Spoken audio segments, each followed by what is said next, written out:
Hello everyone. तो हम आगे बात कर लेते हैं बुद्धिज़्म की। तो आज हम बात करेंगे the key principles of Buddhism.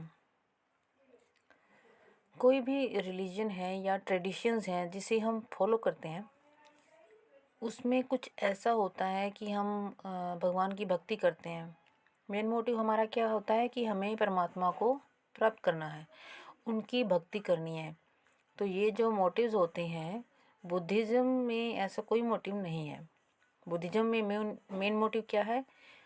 आपका पर्सनल ग्रोथ, पर्सनल डेवलपमेंट। तो आपको ये पता होना चाहिए कि बुद्धिज़्म में हम किसी भी परमात्मा की भक्ति नहीं करते हैं, ऐसे को ट्रेडिशंस को फॉलो नहीं कर रहे हैं।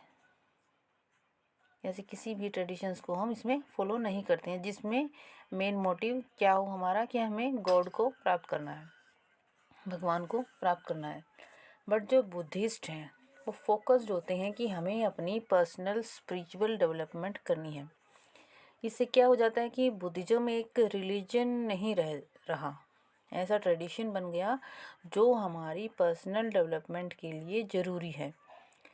क्योंकि इसमें जो टेक्निक बताई गई है, जो प्रिंसिपल्स हम उसको बोल सकते हैं जो बताए गए हैं, वो एक साइकोलॉजिकल वे से बताए गए हैं जिससे हमारी पर्सनल ग्रोथ हो सके, सेल्फ एफिकेसी इंक्रीज हो पाए, हमें एक बेटर वे ऑफ थिंकिंग मिले, परसेप्शन मिले।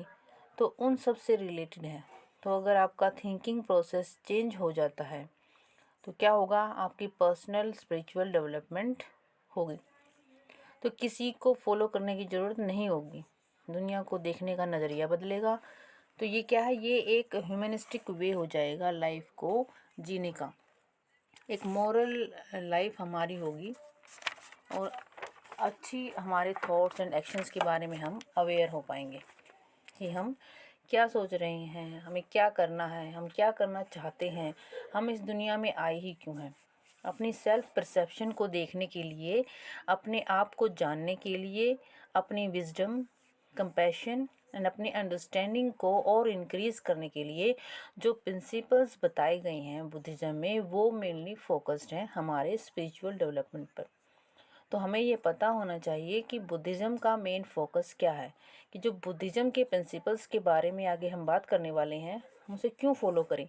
ये सब फॉलो करने इसलिए ज़रूरी है कि स्पिरिचुअल डेवलपमेंट हो पाए। अब बात करते हैं हम की प्रिंसिपल्स ऑफ बुद्धिज़्म की। इसके 6 पार्ट्स हैं mainly. First one is dukkha, suffering. Second one is clinging यानी कि attachment. Third one is 4 noble truths. Fourth is 8 fold path. Fifth one is concentration and sixth one is mindfulness. तो सबसे पहले हम बात करेंगे दुखा की। दुखा मीन्स सफरिंग। दुखा ऐसे मतलब क्यों बोलते हैं? दुख कब होता है? दुख जब हमारे अंदर अनसेटिस्फैक्शन क्रिएट हो जाता है, बिकॉज हम किसी चीज़ से सेटिस्फाई नहीं हैं, या हम किसी चीज़ को बियर नहीं कर पा रहे, या फिर चीज़ हमारे ऑफ द मार्क है, ऑन द मार्क नहीं कर पा रहे उस चीज़ को। फॉर एग्जांपल क्लास में फर्स्ट आना चाहते हो, आ ही नहीं पा रहे, अपने इस पॉइंट को फुलफ़िल नहीं कर पा रहे हो, या फिर फ्रस्ट्रेटेड हो किसी भी चीज़ से, लाइफ से, या फिर जो दुनिया में हो रहा है उससे सेटिस्फाइड नहीं। ये सब चीज़ें क्या लेकर आएंगी आपके अंदर? एंग्जाइटी लेकर आएंगी। जो वेस्टर्न साइकोलॉजी का मेन मोटिव है आजकल, एंग्जाइटी को टेस्ट करना, एंग्जाइटी में कौन से बिहेवियर होते हैं, इनका ट्रीटमेंट करना, क्या क्या कारण होते हैं एंग्जाइटी के, etcetera. If we take a common example, दुख क्या हो सकता है?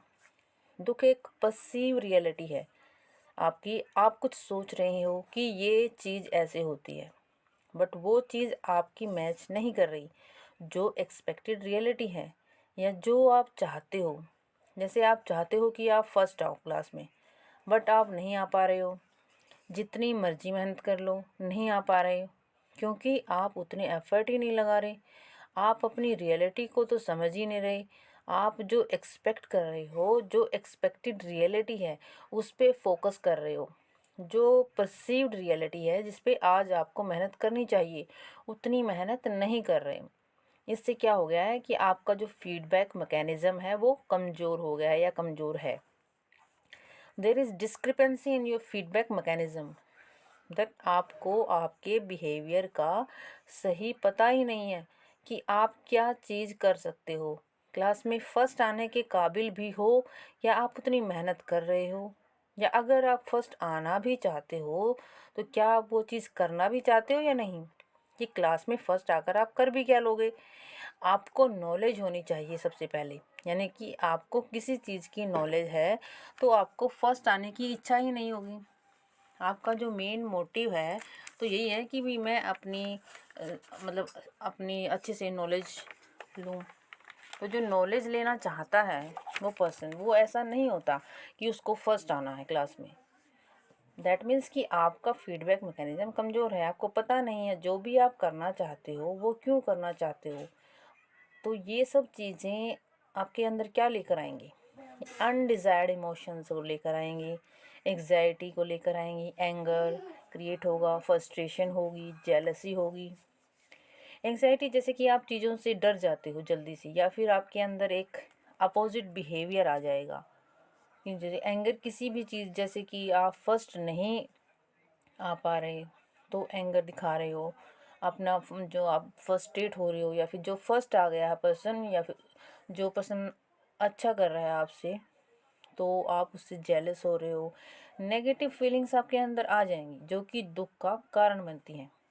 ऐसा इसलिए होता है क्योंकि आपका फीडबैक मैकेनिज्म कमज़ोर है। तो आपको खुद की ही नॉलेज नहीं है कि आप क्या करना चाहते हो। जो आपने अपने लिए टारगेट बनाया है, एक्सपेक्टेड रियलिटी लगाई है, क्या वह फुलफ़िल कर भी सकते हो या नहीं। और जो दुख है आपको इम्पेयर कर देते हैं, आपके बिहेवियर को, दैट मीन्स आपकी थिंकिंग एंड थॉट प्रोसेस को इम्पेयर कर देते हैं। थिंकिंग मीन्स जैसे आपके कुछ स्कीमाज हैं, पर्सनल स्कीमाज होते हैं, सेल्फ स्कीमाज होते हैं, तो क्या है कि इम्पेयर हो जाएंगे वो। अगर आपको खुद की ही नॉलेज नहीं है तो आप अपने स्कीमाज कैसे प्रिपेयर करेंगे। स्कीमास क्या होते हैं, नॉलेज होती है कुछ आपको अपने बारे में, या फिर कुछ ऐसा स्कीमा है जो आपको एनवायरनमेंट के बारे में नॉलेज है, आसपास के सोसाइटी के बारे में नॉलेज है। ये सब क्या है, ये इम्पेयर हो जाएंगे अगर मतलब आप दुख से फ्रस्ट्रेटेड हो जाओगे, या फिर एंजाइटी है आपके अंदर, जेलसी है। एक जो होता है कि एक सब्जेक्टिव नहीं हो रहेगा, मतलब ऑब्जेक्टिव वे से देखना हो, रियलिटी को नहीं देख पाओगे। फॉर एग्ज़ाम्पल, आपका कोई कोवर्कर है, वो आपके अकॉर्डिंग परफॉर्म नहीं कर पा रहा, या फिर आपके इन्फ्लुएंस के अकॉर्डिंग काम नहीं कर पा रहा, तो क्या होगा, डिस्क्रिपेंसी आएगी। तो आपने जो सोचा था कि वो ऐसा काम करेगा, ऐसे बिहेव करेगा, बट वो ऐसा नहीं कर रहा, ये डिस्क्रिपेंसी क्या लेकर आएगी आपके अंदर, ये एंगर लेकर आएगी, जो कि आपकी इफ़ेक्टिव थिंकिंग प्रोसेस के अंदर एक बैरियर बन जाएगी। आप एक क्लियर वे से नहीं देख पाओगे रियलिटी का।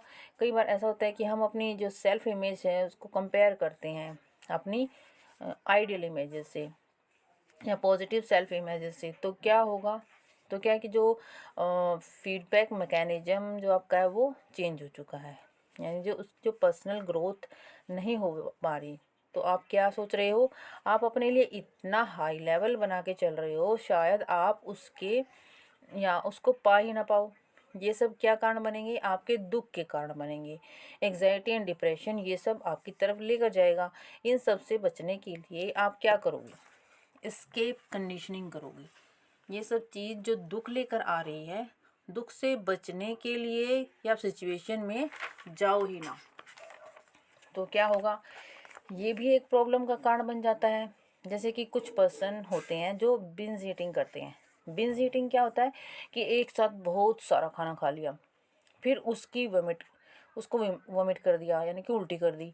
इससे क्या हुआ कि आपकी जो खाने की क्रेविंग थी वो भी फुलफ़िल कर ली, और मोटा होने से बचने के लिए उसको बाहर भी निकाल दिया थ्रू वोमिटिंग।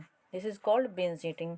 तो आपने क्या किया, अपना ये जो बिहेवियर कंप्लीट कर लिया, बट क्या ये बिहेवियर आपके लिए अच्छा था, ये भी तो प्रॉब्लम लेकर आएगा। क्योंकि आपने अपने आप को एक बार तो फुलफ़िल कर लिया कि मैंने ये चीज़ कर ली, देन ये जो आपका बिहेवियर है आपके नेगेटिव बिहेवियर की तरफ ही लेकर जाएगा। कि एक कंडीशनिंग का जो यूज़ तो कर लिया है, बट आपने फिर जो बिहेवियर किया है, जो आपने अपने लिए प्रॉब्लम्स लेके आ सकता है, इसके साथ ही ऐसा होता है कि कई केसेस में सेल्फ डिसेप्शन हो जाती है। जैसे कि अपने आप से झूठ बोलना, डिनाई करना अपनी खुद की इन्फॉर्मेशन को। तो ये सब क्या हो गया है, आपके लिए एक डिनाई करते हो कि अपने इन्फॉर्मेशन को जो आपको मिल सकती है। सेल्फ मैकेनिज़्म कमज़ोर है तो क्या होगा, सेल्फ डिसेप्शन हो जाएगा। अपने आप से खुद से नज़रें ना मिला पाना, ये सब चीज़ें हो जाती हैं, क्योंकि वो पर्सन काफ़ी ज़्यादा आइसोलेट हो जाता है, अपने आप को रिलेट नहीं कर पाता एज ए होल। तो ये सब क्या है कि ये एग्जिस्टेंस को, सेल्फ को बहुत ज़्यादा हानि पहुंचा सकते हैं। देखने में तो बहुत इजी लगता है, बट जो पर्सन सफ़र करता है उसको ये पता होता है कि उसकी लाइफ में क्या चल रहा है। ये दुख जो है उसको, मतलब कि उसके लिए कितनी सारी प्रॉब्लम्स लेके आ रहा है।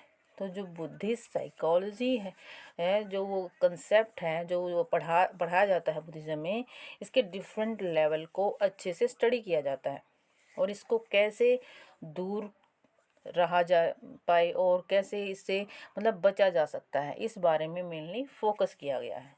इसमें जो क्लिंगिंग में, दैट इज़ अटैचमेंट, क्लिंगिंग का मतलब होता है कि अटैचमेंट। तो ये हमारा जो नेक्स्ट कंसेप्ट है, इसके बारे में हम आगे पढ़ेंगे। आज के लिए बस इतना ही। Thank you.